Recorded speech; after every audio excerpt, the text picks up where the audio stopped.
Hi, I'm Hattie. You're watching RewindMag.com. We are joined today by Solange Knowles. You may have heard of her. She's the singer, songwriter, director. She doesn't DJ, but she does pretty much everything else. Hey, Solange. Hello. First of all, Solange, how you doing? I'm very, very well. Thank you. Good. Welcome to London. Thank you. I know you've been here before. How do you find our great city and our wonderful country? You know what? I actually really love it. I have been growing up coming here for about, I'd say, almost 8 years now. I used to tour with Destiny's Child as a dancer, and the beauty in that is I was able to check into my hotel and actually go and see the city. But about 3 years ago, actually, I dated a guy who lived here, and so having a friend here and being able to see the city from a non-tourist perspective was incredible. Absolutely incredible. Having such a great sense of style, we Londoners pride ourselves on having something similar. Are there places in London that you like to shop at? Topshop for sure. I think if you ask anyone that, they'll give you that answer. They opened one in New York, but it's not the same, especially as someone who grew up being really excited coming here to go there. I love Selfridges. And there's a designer, shoe designer here named Kurt Geiger, I believe, and he's pretty amazing. But I like going to some of the smaller boutiques like in Notting Hill and just walking around and exploring some of those things. How would you describe your style? Because to me it seems it's a little bit like your music. Yeah. You know, that fits in, you've got all sorts of different styles going on. How do you describe your style, and do you have sort of certain style icons? I guess I'm just confused, really.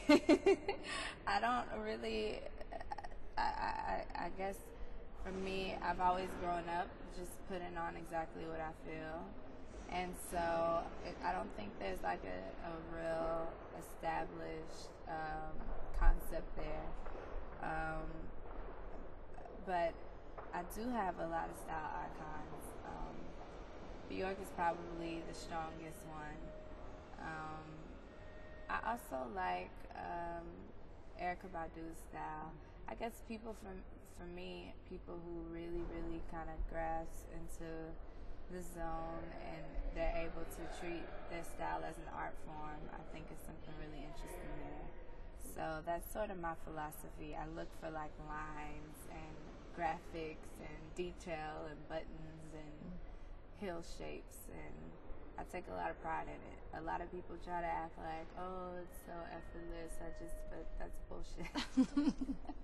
You're there for hours working it out. Where's that coat from? It's sick. It's actually vintage, and I also take a lot of pride in being able to buy things for really cheap. I don't know why that's like so amazing to me, but my mom always tells me to stop telling people how much stuff costs, but I'm like, dude, this is $25. How can you not brag on that? So I think I got it from a vintage store in LA. And it's getting kind of hot now, though. Yeah, a little bit. Time to change that season up. Yeah. Well, obviously, being a mum, you know, you have to be aware of these things. You know, I mean, do you have like concerns with money in terms of having a young child? Oh, absolutely. I think my priorities completely shifted from a financial standpoint when I found out I was pregnant.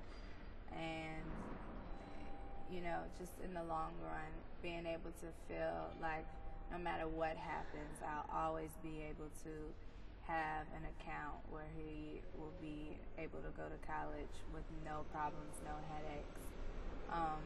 Because you really honestly have no idea what the turnaround in your life can be. And so I've always taken pride in spending my money consciously, but now from an investment standpoint, it's really important to invest in things that I think are going to have a longevity effect as well.